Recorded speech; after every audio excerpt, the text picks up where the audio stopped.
Auditrices, auditeurs de Radio Cotonou, bonsoir.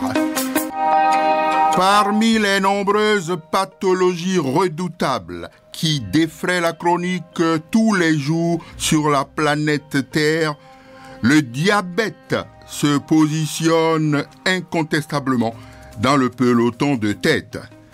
Quand il surgit dans la santé humaine, c'est la panique. Mais alors, peut-on le combattre? Comment déjà le prévenir pour se mettre à l'abri du diabète? Comment guérir de ce mal? Autant de questions qui taraudent les esprits. Pour bien comprendre tout cela, il faille d'abord cerner les causes du diabète. Et à cet égard, nous recevons ce soir un diabétologue averti de sa matière, Dr Traoré Yacoubou Adam de la clinique centrale de Cotonou. Vous l'entendrez dans un instant. Et puis, vous prendrez la parole pour exprimer vos différentes préoccupations. Le diabète, terreur des populations, c'est la thématique de ce soir. Merci de votre sympathique attention.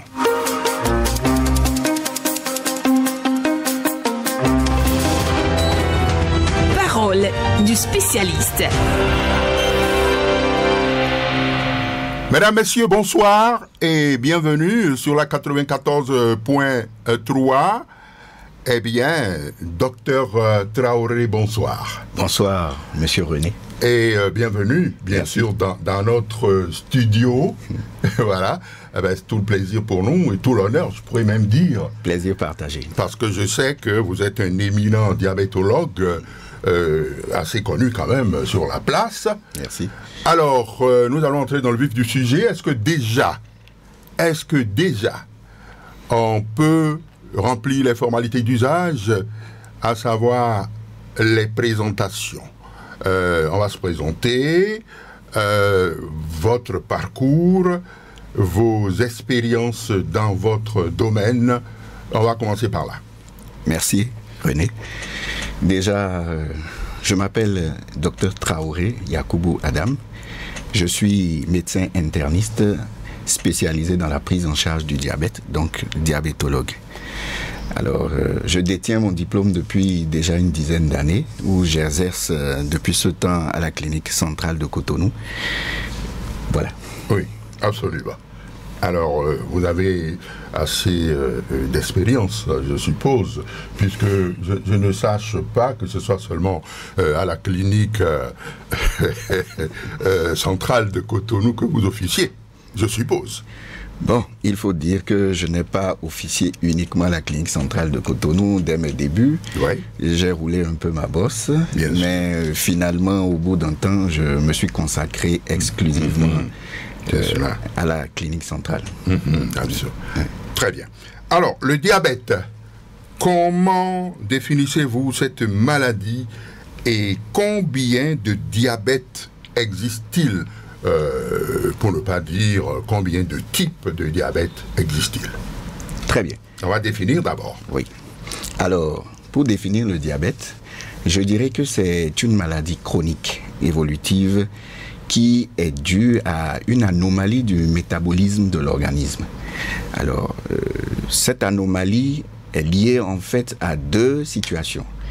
La première, c'est d'abord une insuffisance de production de l'insuline par le pancréas. C'est cela. Et la deuxième situation, c'est une mauvaise exploitation de l'insuline fabriquée par le pancréas, mais par l'organisme. C'est-à-dire l'organisme n'arrive plus à utiliser correctement l'insuline qui est fabriquée.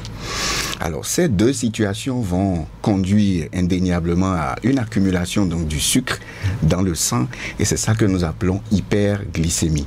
Et donc, dans un contexte de chronicité, on parle donc d'hyperglycémie chronique, ce qu'on appelle diabète. En résumé, je dirais donc que le diabète, c'est une maladie chronique qui est caractérisée par une augmentation du taux de sucre dans le sang et qui est due donc à soit une insuffisance de fabrication de l'insuline, soit à une mauvaise utilisation de l'insuline fabriquée. Très bien. Maintenant, parlant des types de diabète. Oui, très bien. Faire la liste exhaustive de tous les diabètes, ça va être un peu long, un peu fastidieux. C'est cela. Et nous allons plutôt aller à l'essentiel. Oui. Je dirais que principalement, essentiellement, je vais catégoriser en 4 différents groupes. Voilà. Nous avons le diabète de type 1, Oui. qui est donc un diabète lié à une perturbation de l'immunité. C'est-à-dire, il vient un moment donné où l'organisme, pour une raison ou pour une autre, connaît un désordre dans le système immunitaire et qui va attaquer le pancréas et donc le détruire. Et en ce moment, le pancréas qui produit de l'insuline ne sera plus en mesure de produire cette insuline qui va donc conduire à un diabète. Ça, c'est le diabète de type 1. Voilà. Il n'est pas très fréquent et il est beaucoup plus constaté chez les enfants. C'est ça. Maintenant, le diabète de type 2, qui est le diabète le plus répandu. Le plus dangereux. Le plus dangereux. Bon, est-ce qu'il y a l'un qui est plus dangereux que l'autre? De toutes les façons.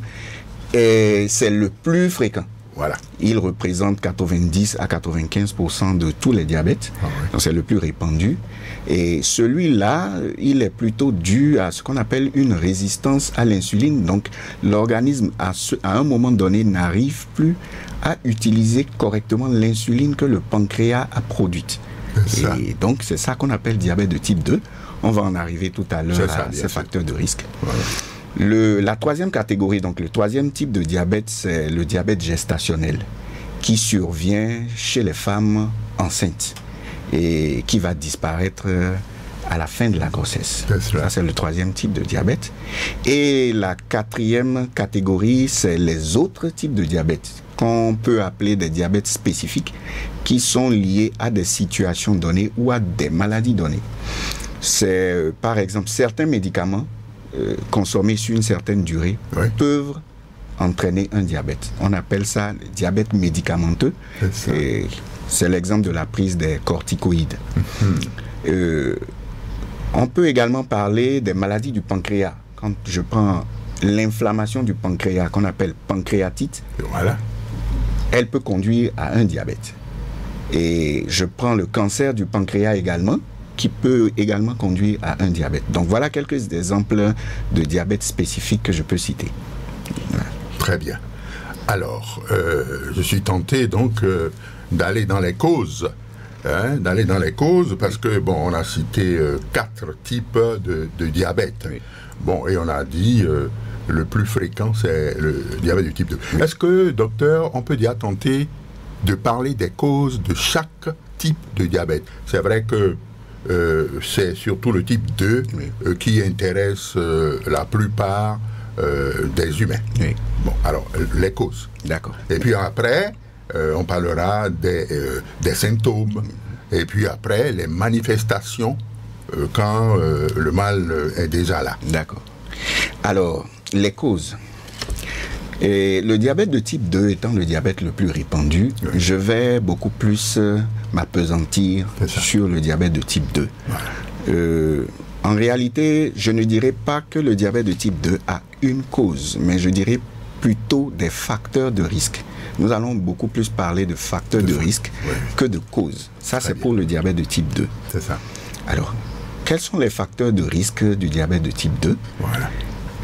Le premier facteur de risque, c'est déjà l'âge. C'est ça. À partir de 40 ans, et surtout avec la mondialisation actuelle, le changement de mode de vie et tout ça, déjà même à 35 ans, vous êtes déjà à risque de faire un diabète de type 2. Donc tout sujet qui a au moins 35 ans est à risque de faire un diabète de type 2.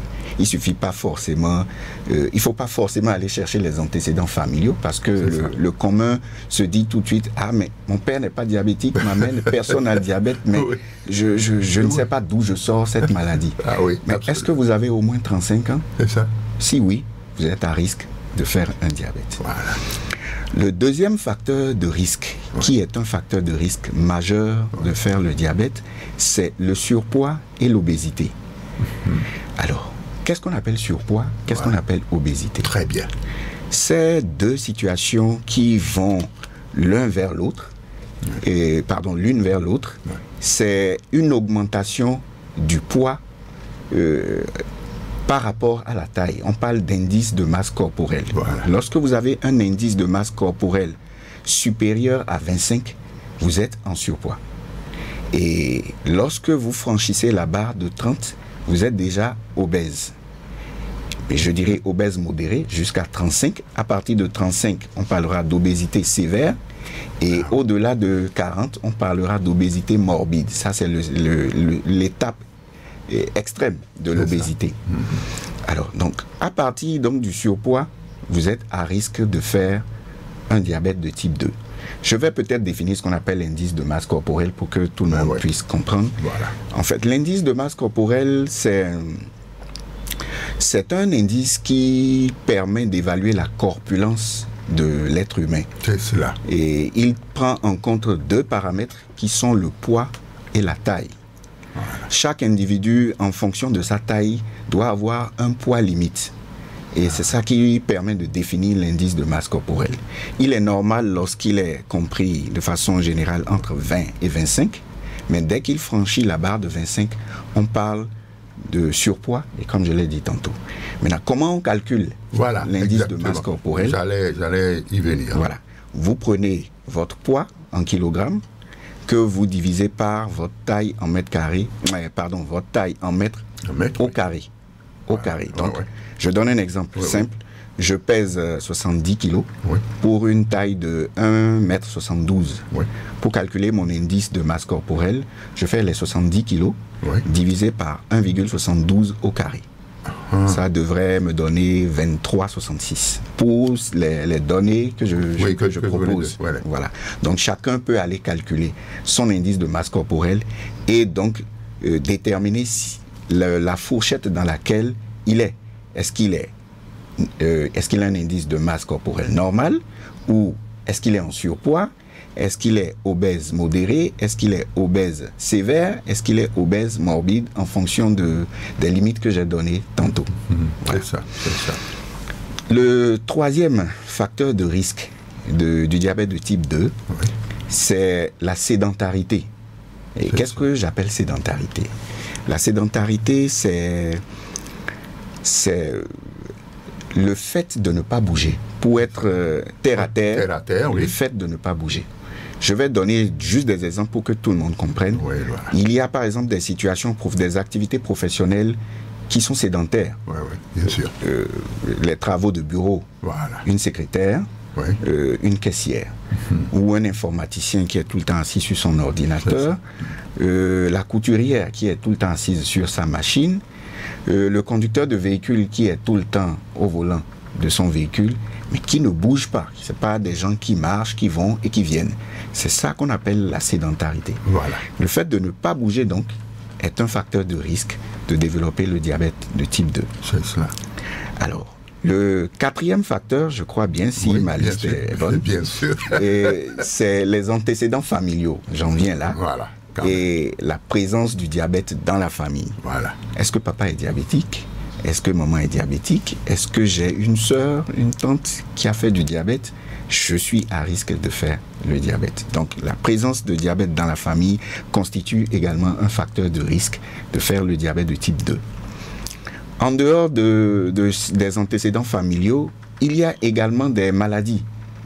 Des maladies, je prends l'hypertension artérielle. Si je suis hypertendu, je suis à risque de devenir diabétique. On dit souvent que l'hypertension artérielle fait le nid du diabète et vice-versa. Et les problèmes de cholestérol, on les appelle les dyslipidémies. Trop de cholestérol dans le sang, vous pouvez vous retrouver aussi à un moment donné avec un diabète de type 2. Pour finir, je n'en ai pas parlé dès le départ parce que ce dernier facteur n'est pas un facteur direct de faire un diabète, c'est l'alimentation. Et la consommation excessive et permanente de sucre n'est pas un facteur de risque d'emblée. Il n'est pas direct, mais il peut faire le nid du diabète lorsque j'ai déjà d'autres facteurs de risque, ceux que j'ai cités. Et cette alimentation excessive en sucre va à un moment donné m'amener au surpoids ou à l'obésité qui, comme on l'a dit tout à l'heure, est un facteur de risque majeur de faire un diabète de type 2. Donc, rien que l'alimentation aussi, à un moment donné, trop riche en sucre et prolongée, peut me conduire à un diabète de type 2.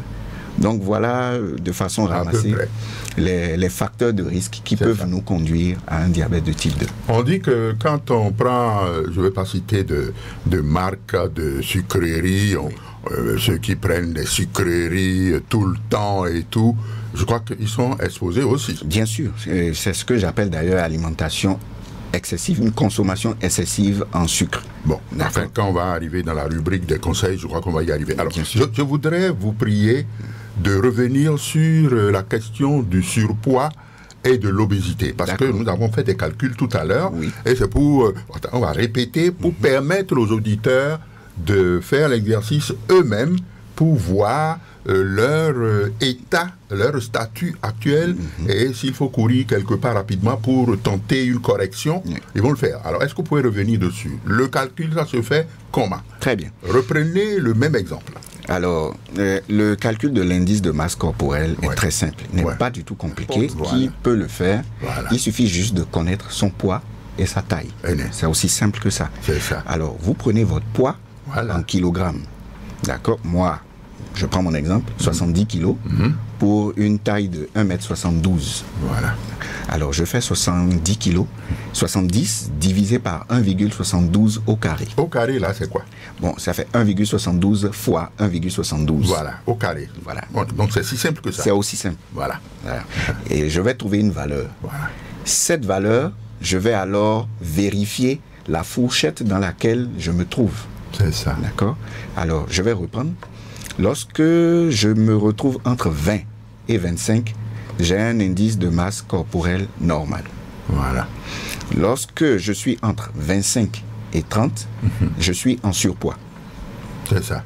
Lorsque mon indice de masse corporelle est compris entre 30 et 35, je suis obèse. Donc, on parle d'obésité modérée. C'est ça.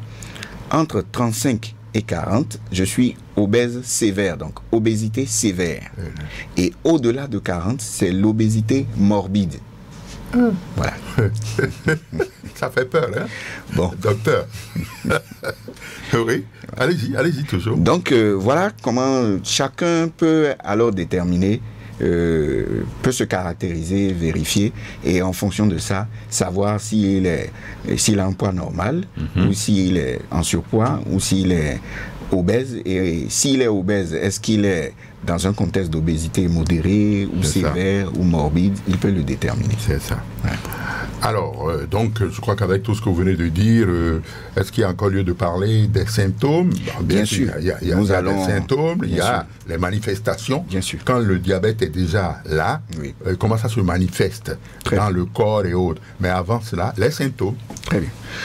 Avant de parler des symptômes, il est essentiel de savoir que le diabète est une maladie insidieuse et qui ne se manifeste pas dès le début.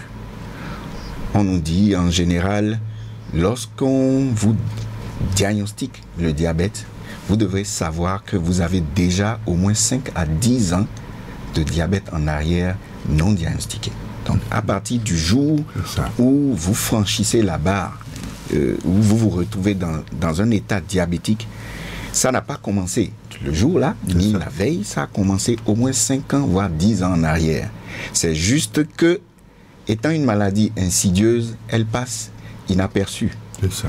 Et c'est lorsque le taux de sucre dans le sang atteint des niveaux donnés que les manifestations vont commencer par apparaître.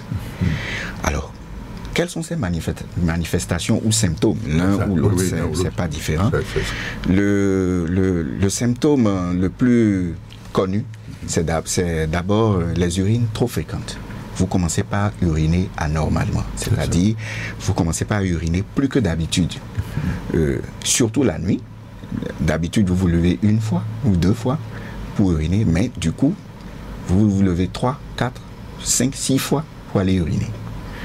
Et ensuite, dès que vous commencez par uriner comme ça, forcément vous perdez de l'eau, puisque par les urines, c'est de l'eau qui sort. Oui, absolument. Et vous vous déshydratez, et quand vous vous déshydratez, c'est la soif qui s'installe. Vous commencez par avoir des envies inhabituel de boire. Donc vous avez tout le temps soif et vous buvez de l'eau. Alors, le troisième symptôme et le quatrième, ils vont de pair, c'est que vous commencez par perdre du poids. Alors que votre appétit est conservé. Ou que même vous mangez plus que d'habitude. Alors, si vous ne faites pas attention, vous vous dites, ben, je me porte bien. Surtout si vous étiez déjà en surpoids ou obèse, vous commencez par perdre du poids. Le commun des mortels qui urine, il se dit, bon, j'urine beaucoup dernièrement, je bois assez d'eau, je suis en bonne santé. Alors qu'en réalité, c'est autre chose qui est derrière. Il faut vraiment faire attention. Donc, trop de pipi, beaucoup d'eau à boire, perte de poids, malgré un appétit conservé. Ça, c'est des signes précurseurs et auxquels peuvent s'ajouter d'autres. Vous commencez pas à voir flou. Ou vous commencez pas à avoir des engourdissements dans les pieds, parfois dans les mains. Ou vous avez des petites plaies qui d'habitude cicatrisent facilement, mais qui cicatrisent plus facilement. Une plaie qui met peut-être une semaine à cicatriser peut faire 2 semaines, 1 mois ou plus avant de cicatriser. Voilà des signes précurseurs de la maladie diabétique. C'est cela. Ouais. Alors, je ne sais pas s'il faut sauter tout de suite. Alors, dans ces conditions-là, que faire? Quand vous avez ces symptômes, j'ai bien dit que c'est des signes précurseurs, c'est pas forcément un diabète d'emblée, mais quand vous ressentez ces symptômes, la conduite immédiate à tenir, c'est de consulter un médecin. Et tout médecin averti devant ces symptômes va forcément vous demander, déjà va vous poser d'autres questions. Va aller chercher à connaître vos facteurs de risque. Quel âge vous avez? Est-ce que vous avez des parents diabétiques? Est-ce qu'il va évaluer votre indice de masse corporelle, ainsi de suite. Et s'il se rend compte que vous êtes à risque, il peut vous demander une glycémie. Et c'est cette glycémie qui va révéler votre diabète, si c'est un diabète. C'est ça. Ouais. Alors donc, ça dit, bien sûr, je sais qu'il y a des taux, aussi, enfin, de ceci, je crois, c'est 0,80 là à 1,10. Voilà. Les glycémies normales sont comprises entre 0,70 et 1 gramme par litre. C'est ça. À jeun. Glycémie à jeun normale est comprise entre 0,70 et 1 gramme. Au-delà de 1 gramme à jeun et 1 gramme, entre 1 gramme donc et 1 gramme 25, c'est une zone de transition. C'est ce qu'on va appeler un état prédiabétique. Mais lorsque à jeun, vous franchissez la barre de 1,25, c'est-à-dire à partir de 1,26 et plus, c'est un état de diabète. Mais on demande toujours de faire au moins 2 glycémies à jeun avant de confirmer que c'est un diabète. Donc, une seule glycémie à jeun anormale ne veut pas dire diabète. Il faut au moins en avoir 2, au-delà de 1,26, pour conclure à la maladie diabétique. C'est cela. Très bien. Alors, je suis tenté de vous demander, maintenant que le mal est déjà là, quel remède pour guérir? Quel remède? D'accord. Ça dit que, bon, c'est vrai qu'il faut faire de la prévention, il y a les précautions à prendre. Si vous voulez, on va d'abord partir des précautions. Qu'est-ce qu'il faut faire pour ne pas en arriver là? C'est-à-dire, vous comprenez ce que je dis? Bien sûr. C'est vrai que vous avez passé en revue tout à l'heure les facteurs de risque et tout cela. Alors, un quidam qui est là et qui ne veut pas en arriver là, qu'est-ce qu'il faut faire? Quel comportement il doit avoir? Tout individu doit déjà s'évaluer. Qu'est-ce que je veux appeler s'évaluer? C'est de déterminer, est-ce que je suis à risque de faire la maladie? On a longuement parlé des facteurs de risque. C'est ça, oui. Alors, si je constate que j'ai un ou plusieurs facteurs de risque, ça veut dire que je suis prédisposé à la maladie. À n'importe quel moment, je peux me retrouver avec un diabète et peut-être même que je l'ai déjà. C'est ça. C'est pour ça que dès que je suis à risque, le premier comportement qu'il faut adopter, c'est de vérifier sa glycémie. Il faut déjà aller se faire tester pour savoir où est-ce qu'on en est. C'est ça. Est-ce que je suis encore normal? Est-ce que je suis dans une zone de prédiabète ou est-ce que je suis déjà diabétique? Parce que celui qui veut faire de la prévention, c'est celui qui est encore à l'étape normale ou qui est déjà avec un prédiabète et qui ne veut pas en arriver à un diabète. Un diabète. Voilà. Donc, je détermine je fais mon évaluation. C'est ça. Et si donc je suis normal ou prédiabétique, je dois changer de mode de vie. Voilà. C'est un changement de mode de vie parce que si vous regardez bien les facteurs de risque, il y a ceux qui sont modifiables et il y a ceux qui ne sont pas modifiables. Lesquels ne sont pas modifiables? C'est l'âge. J'ai 40 ans, je ne peux pas revenir en arrière. J'ai mon père ou ma mère ou une tante ou une sœur diabétique, c'est un fait. On n'y peut rien. Ceux-là ne sont pas modifiables. C'est ça. Mais les autres sont quand même modifiables. Je prends l'exemple du surpoids. Quand je suis en surpoids, je dois savoir que le surpoids étant l'un des facteurs majeurs de développer un diabète à moyen ou long terme, oui. je dois lutter contre le poids. Il faut que je me retrouve, il faut que je me ramène dans un intervalle de sécurité. C'est ça. Mon indice de masse corporelle étant passé au-delà de 25, je dois le ramener en dessous de 25 pour me retrouver dans une zone de sécurité. C'est ça. Si je suis sédentaire, je suis tout le temps au bureau, devant mon ordi, je suis une caissière, je suis un comptable, je n'ai pas d'activité qui me permette de bouger. Je dois associer à ma vie des activités qui vont me permettre de bouger. C'est cela. C'est aussi simple que ça. Mais quand on demande de faire de l'activité physique, ce n'est pas forcément du sport. Ce n'est pas le sport de compétition ou le sport professionnel. Mais c'est de voir dans mes habitudes quotidiennes les activités que je peux mener qui vont me faire bouger. C'est cela. Déjà à la maison, les tâches ménagères, c'est de l'exercice physique. C'est ça. Il ne faut pas confier toutes les tâches ménagères aux servantes. C'est ça. Il faut soi-même balayer quelque part, nettoyer, faire de la lessive, laver soi-même son véhicule, très bien, faire du jardinage, ne pas aller au marché avec le véhicule. Et quand je dois rentrer, si je rentre du boulot à Zem ou à Gozem, il ne faut pas descendre devant le portail de la maison, il faut descendre à 30 minutes de chez soi et faire le reste du trajet pour rentrer à la maison. Mais ça c'est formidable ça. Exactement. Alors, on recommande de faire au moins 30 minutes d'exercice physique par jour, au moins 5 fois dans la semaine. Et ça vous permet de bouger votre corps. Et au boulot, je n'ai pas fini, il y a tellement d'exemples. Si je constate que je suis tout le temps assis, toutes les heures, il faut que je me lève et que j'aille dans la cour, que je fasse un peu de marche. Si je suis au 10e étage du bâtiment, il faut éviter de prendre l'ascenseur. Il faut faire la moitié du chemin par les escaliers et finir le reste à l'ascenseur. Sinon, faire même tout l'exercice par les escaliers. Ça ne fera que augmenter l'exercice physique et donc réduire le risque de se retrouver avec un diabète. Alors donc si on a des risques, et si on est décidé vraiment à revenir à la normale, si on est volontaire, on peut. Bien sûr. On peut, parce qu'on peut travailler à modifier un peu tous les taux dont vous venez de parler, tous les indices. On peut le faire quand même. Bien sûr. Il suffit d'avoir une bonne volonté. Une bonne volonté. La sédentarité dont vous avez parlé, on peut chercher à modifier ça. Et puis l'hygiène. Oui. On n'en a pas encore parlé. Oui, l'hygiène alimentaire. Ça peut contribuer aussi à vous protéger. Bien sûr, l'hygiène alimentaire contribue énormément à refouler au maximum le diabète. Il suffit de réduire suffisamment la consommation de sucre dans l'alimentation. C'est ça. Et de privilégier les légumes et les protéines. Quand on parle de sucre, ce n'est pas seulement le sucre synthétique, mais tout repas contient du sucre. Quelle que soit la façon dont vous allez manger, sachez que vous mangez avec du sucre. Ce n'est pas le goût sucré qui fait le sucre. C'est ça.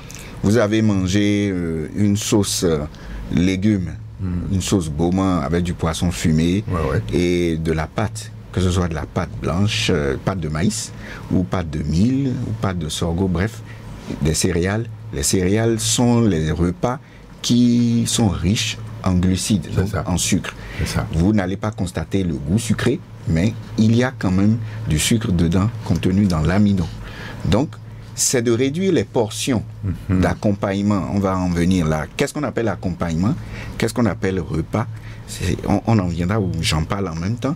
Le repas, en fait, c'est la composition de légumes et de protéines qu'on appelle repas. Et on appelle accompagnement tout ce qui est composé de glucides qui va aller dessus. C'est ça. Bon, dans notre contexte socio-culturel, quand on demande à un Béninois, qu'est-ce que tu as mangé ce midi? Il te dira, j'ai mangé de la pâte. Mais c'est une très mauvaise définition du repas. Quand on vous demande, qu'est-ce que vous avez mangé? Ce n'est pas la pâte qu'il faut répondre, c'est, j'ai pris une sauce de goma avec du poisson fumé et du tofu de soja. Tofu de soja, le fromage de soja ou le fromage local. Voilà. Donc, c'est ça qui constitue le repas.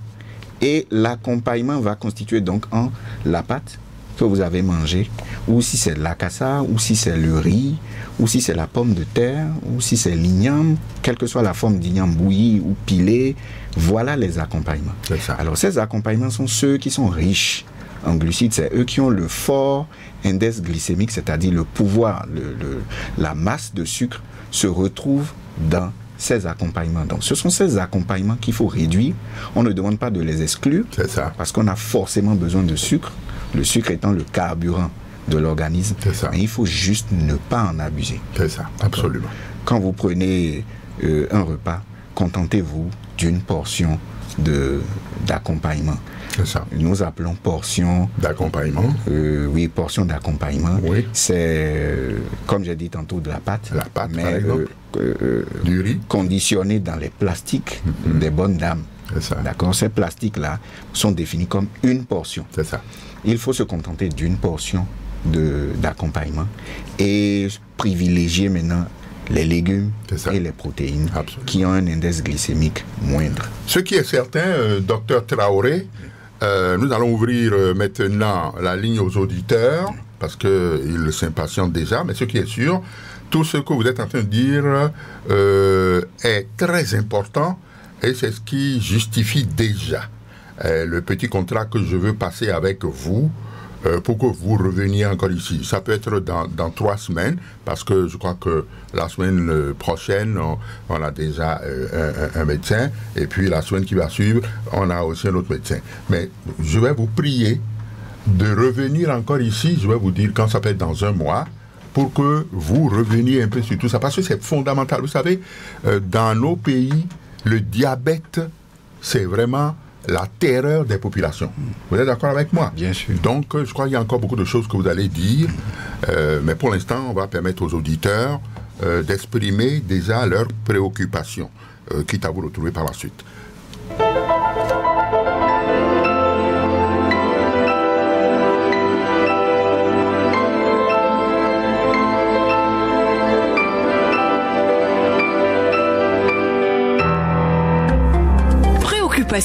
Des auditeurs.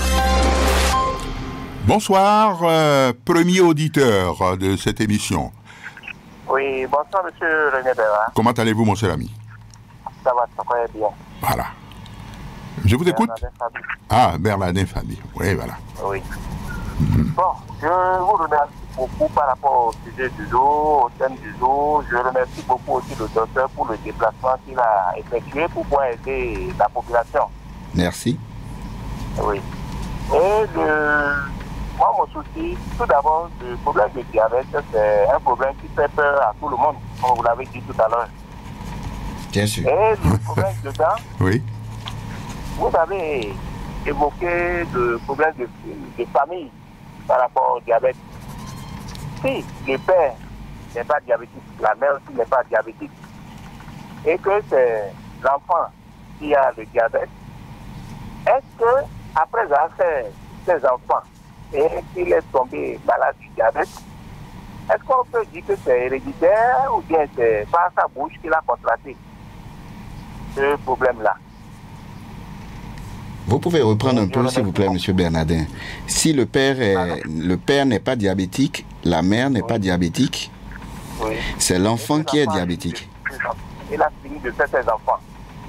et c'est dans ce moment-là qu'on remarque qu'il est diabétique, est-ce que les enfants ont le risque de contracter ça avec le temps? Ok. Ou bien c'est lui-même qui a contracté par sa bouche?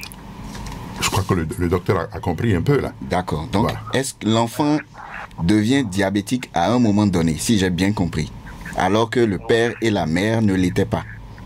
Voilà. Ok. C'est bien ça. C'est bien ce que vous vouliez dire, hein? Oui, oui. Bon, il va répondre tout à l'heure, monsieur Fabi. D'accord. Voilà, merci beaucoup, merci d'avoir appelé.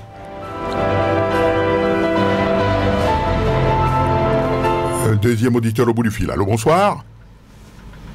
Bonsoir. Allô. Allô.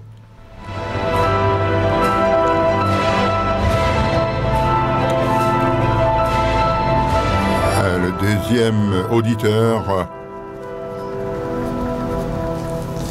ne répond pas. Allô. Allô? Bonsoir, madame. Oui, bonsoir, doyen. Comment vous allez? Oui, ça va, madame. Ok, bonsoir, docteur. Bonsoir, madame.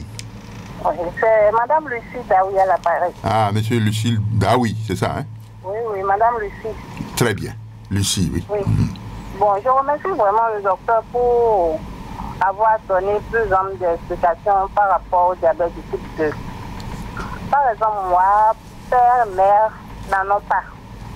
Mais il y a de cela 2 ans, j'ai eu une crise et une fois arrivé à l'hôpital, après avoir fait le test, on a su que je fille avait le diabète parce que c'était à 4. Oh, j'ignorais même. D'accord. Mais après le traitement, les produits, les médicaments gratuits, pharmaceutiques, c'est revenu à 0,89. Mais à un moment donné, j'ai laissé le glibomètre. Et qu'on m'a prescrit, j'avais abandonné le glibomètre pendant 8 à 10 mois. Et je vois que ça revient. J'ai compris que c'est une mauvaise alimentation. Et puis c'est revenu. Et en même temps, ça agit sur mes yeux. Et mes yeux sont flous. Mais quand je commence à prendre le produit, ça corrige. Est-ce que le produit à prendre pour toute ma vie ou à un moment donné, ça peut corriger et puis je peux être à l'aise? C'est vraiment ma question. Très bien, madame. Merci beaucoup pour la concision. Ok, il va répondre tout à l'heure. Ok. Un autre auditeur au bout du fil. Ah, il n'a pas dit son nom? Elle a dit son nom? Madame Lucie. Ah oui, oui, c'est vrai. C'est elle, madame Lucie. Ok. Un autre auditeur au bout du fil.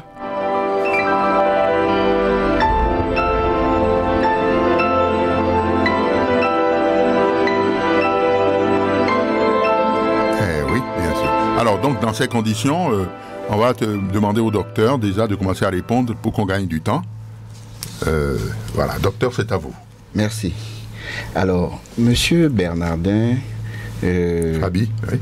qui veut savoir, le père n'étant pas diabétique, la mère non plus, et l'enfant qui initialement n'en avait pas fait, mais qui à un moment donné se retrouve avec un diabète.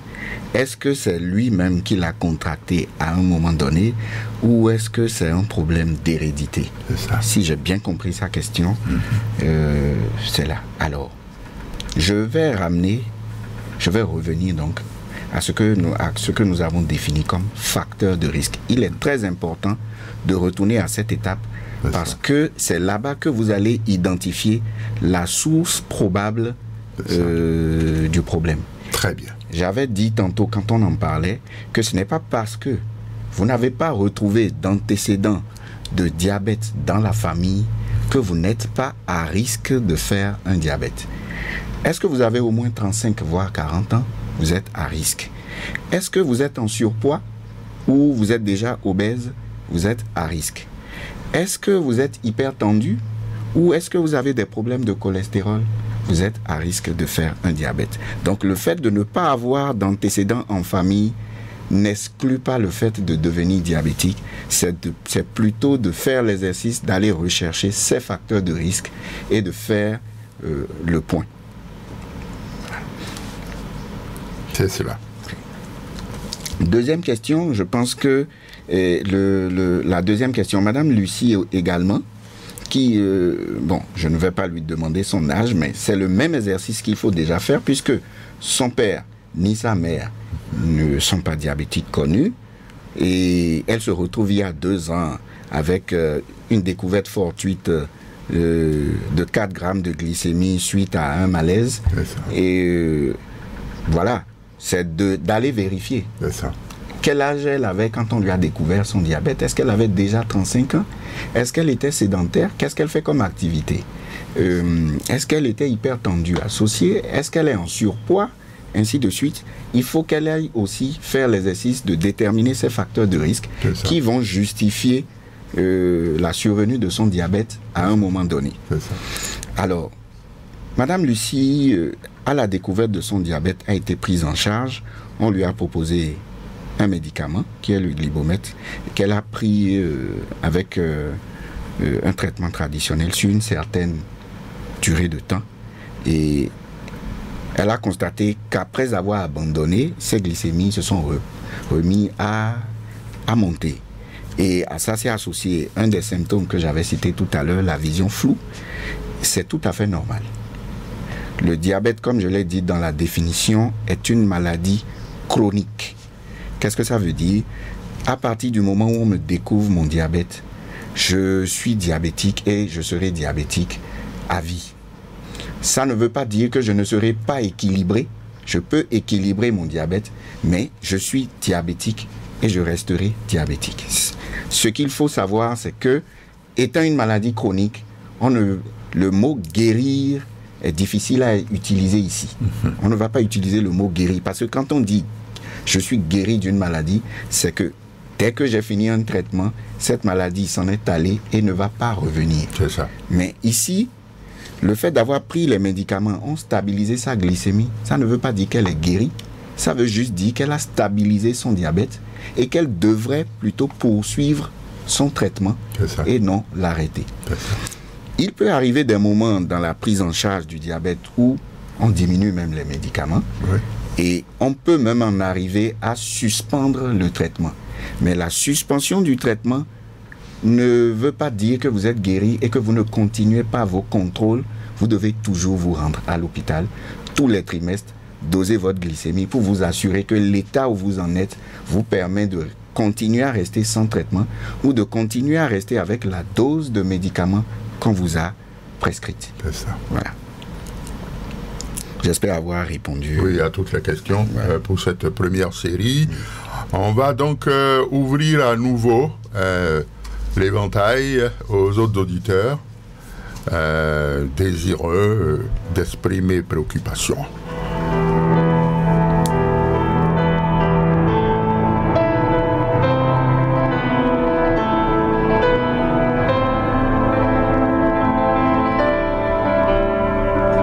Oui, voilà, bien sûr. Ok. Allô? Personne là pour l'instant. Ok, ben on va écouter un zeste de musique légère. Voilà. Je crois que l'auditeur est là. Allô, bonsoir. Bonsoir, monsieur. Oui, comment ça va? Ça va très bien. Monsieur Fabi qui revient. Ah bon. Ah, c'est Fabi qui est revenu. D'accord. Oui, oui. Monsieur Ok. Oui. Merci au docteur qui a donné un peu de détails par rapport à ce que j'ai posé comme question. Oui. Donc, c'est bien compris. Très bien. Et je vais demander au docteur. Oui. Souvent, les docteurs nous disent que celui qui a un problème de foie est à risque d'être malade du diabète. S'il peut nous donner un peu de détails par rapport à ça aussi, ça serait bon. Problème de foie. Celui qui a un problème de foie. D'accord. Attendez, vous dites poids ou bien foie?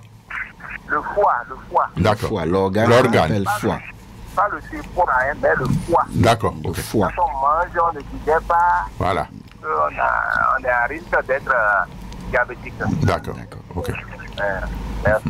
Ok.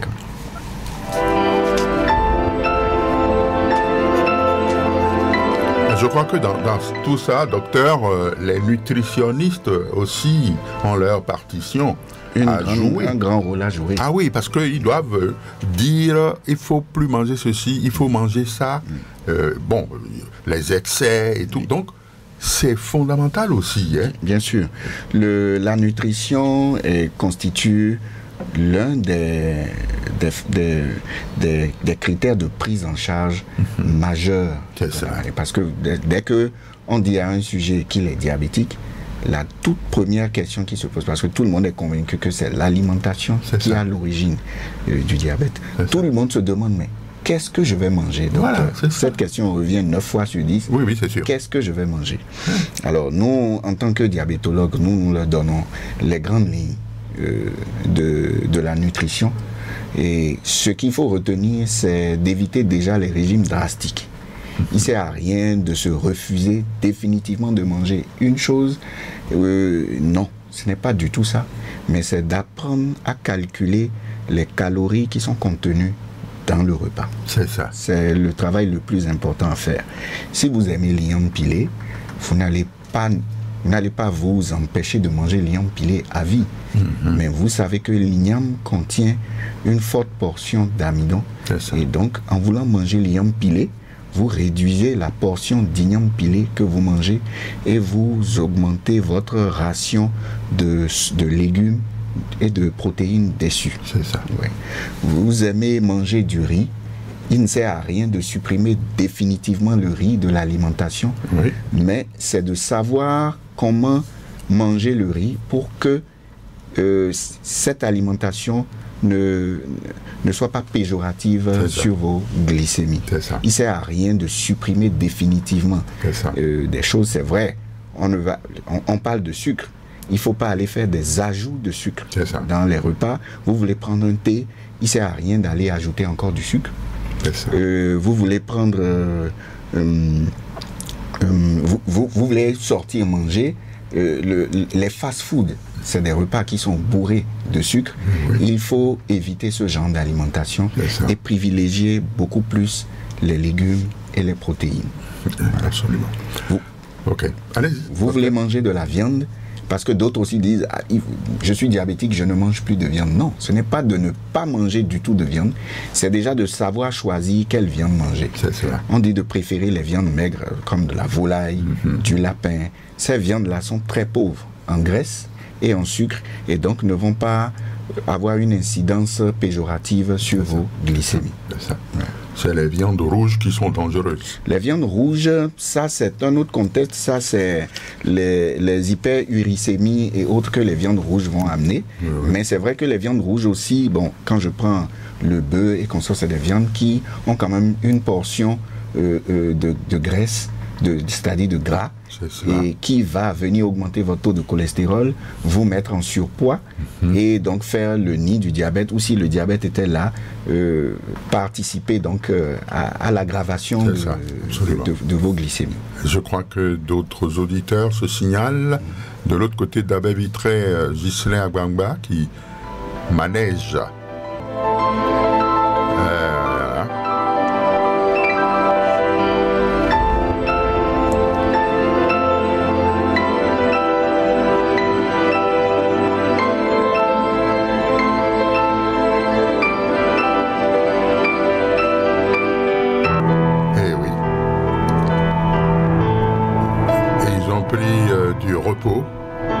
Nos chers auditeurs, Carrefour Santé, tous les mardis à partir de 20h sur la 94.3 Radio Cotonou.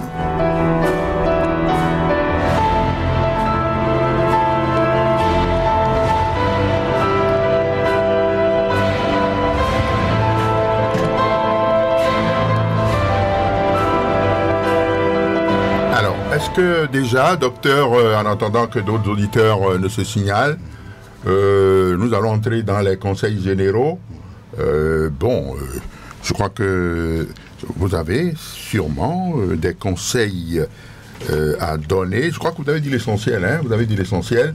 Mais maintenant, Alors, qu'est-ce qu'il faut faire en général pour se mettre à l'abri? Bon, on ne va pas revenir sur le changement de mode de vie que nous avons dit. Oui, vous nous avez avons parlé de l'alimentation, de l'exercice physique. Je n'ai peut-être pas abordé, bon, mais quand même nous avons dit, puisque les facteurs de risque que nous avons définis, nous avons parlé du poids, donc il faut pouvoir contrôler son poids. C'est ça. Si vous êtes hyper tendu, vous devez contrôler également votre tension. Oui, régulièrement. Voilà. Si vous avez des taux de cholestérol au-delà des limites, il faut ramener le taux de cholestérol à des valeurs normales. C'est ça. Et une chose inévitable, c'est de surveiller derrière sa glycémie. C'est cela. Surtout si vous avez des facteurs de risque. Au moins, vous devez avoir une glycémie annuelle si vous avez des facteurs de risque. C'est cela. Et il y a plusieurs tests de glycémie. Il y en a qui sont un peu plus avancés que d'autres. Donc, parfois, en fonction des facteurs de risque, nous demandons des tests un peu plus spécifiques. Il y a le test qu'on appelle le test de tolérance au glucose, où lorsque le sujet a des glycémies à jeun normal, mais a quand même des facteurs de risque, nous demandons ce qu'on appelle le test de tolérance au glucose. Je crois qu'il y a un auditeur qui se signale. Allô? Monsieur Kodio-Alban. Oui, Kodio-Alban, oui. Oui. Et moi, je voulais juste savoir si le miel, celui qui consomme au moins une cuillerée de miel chaque matin, oui, est suivi, si ce dernier est exposé à cette maladie-là. C'est cela. Si c'est possible. C'est ça. Au moins une ou deux cuillerées le matin, chaque matin, avec de l'ail. Oui, bien sûr. Avec le thé, le café, par exemple. Il met ça dans le café, il prend, ou bien avec le miel. Très bien. Avec l'huile d'olive, tout ça. Est-ce qu'il est exposé à ce mal-là? Pertinente question. Je crois qu'il va répondre en même temps, à moins qu'il y ait un autre auditeur. Allô, bonsoir. Oui, bonsoir, c'est toujours Dame Lucie qui... Ah, Dame Lucie, voilà, je vous écoute, madame. Merci, docteur, pour l'explication. J'ai suivi. Je vous en prie, madame. Il y a un test qu'on appelle, c'est hémoglobine glyquée. Merci, docteur. Donc, ça, quand j'ai fait, ça a attesté que je ne suis pas diabétique. C'est ça. J'ai fait ça dans deux cliniques différentes qui ont attesté que je ne suis pas diabétique. Voilà. OK. Mais j'ai suivi quand même vos conseils. Très bien. Je suis dans la quarantaine quand même. Ah oui, d'accord. Voilà. Très bien. Merci beaucoup. Allez, bonne soirée, madame. Je crois que le docteur va répondre en même temps. Le temps est parti. Alors, je vais revenir déjà sur la question de M. Bernardin qui voulait savoir si les maladies du foie étaient à risque de faire un diabète. En réalité, les maladies du foie ne constituent pas un facteur de risque de faire un diabète, c'est tout autre chose. Mais, toujours le contexte d'obésité, de surpoids ou obésité, ou de cholestérol en excès, ou d'hypertension, peuvent entraîner une accumulation de la graisse au niveau du foie, et ce qu'on appelle stéatose hépatique. Et cette stéatose hépatique peut devenir finalement un facteur de risque de développer un diabète. Donc, ce n'est pas parce que je fais une hépatite B ou une cholécystite que je me retrouve avec un diabète. Non, ça, c'est pas du tout le lot de maladies qui conditionnent la maladie diabétique. Mais le fait d'avoir des excès de graisse dans le foie, et ces excès de graisse proviennent forcément du surpoids ou des taux de cholestérol élevés, ce sont ces excès de graisse dans le foie qui vont devenir un problème de résistance à l'insuline et donc de diabète de type 2. Voilà. Alors, M. Alban Kodjo veut savoir si la consommation de miel peut prédisposer au diabète. Ça, c'est une question très pertinente. Mais je reviens encore à ce qu'on a dit initialement. On a bien dit que c'est la consommation excessive et permanente de sucre chez des sujets qui ont déjà des facteurs de risque qui peuvent précipiter la maladie. D'accord? Si je n'ai pas de facteur de risque et que je prends juste une cuillère de miel tous les matins. On a encore deux petites minutes. Alors, ce n'est pas ça qui va... Une minute. Mon technicien me signale une minute. D'accord. Donc, on va donc consommation excessive et permanente de sucre qui entraîne diabète. Voilà. Le miel, il faut savoir que c'est du sucre. Il faut en consommer avec modération. Avec modération. C'est tout. Très bien. Madame Lucie est revenue sur son hémoglobine glyquée qui est normale. Il faut faire attention, l'hémoglobine glyquée s'interprète dans des contextes. C'est ça. Il y a des raisons pour lesquelles l'hémoglobine glyquée peut être normale alors que vous êtes bel et bien diabétique. C'est ça. Et donc, il faut consulter un spécialiste, quelqu'un qui sait de quoi il parle pour pouvoir faire la lumière dessus. Voilà, très bien, très bien. Docteur Traoré Yacoubou Adam, merci infiniment d'être venu dans ce studio. Merci. Le diabète, terreur des populations, c'était la thématique de cette émission. Carrefour Santé. Prise de vue, j'ai retrouvé avec bonheur Job Tipet. Face à l'écran sonore pour les manipulations techniques, c'était Ghislain Wangba. En direct avec vous au microphone, votre fidèle serviteur René Bewa. Je recevais sympathiquement le docteur Traoré Yacoubou Adam. Merci à toutes, merci à tous. On se retrouvera mardi prochain pour un autre numéro de Carrefour. Ce sera sûrement avec une professeure. Je vous laisse la surprise pour mardi prochain. Dieu vous protège et vous bénisse. Bonne nuit à toutes et à tous. Bye bye.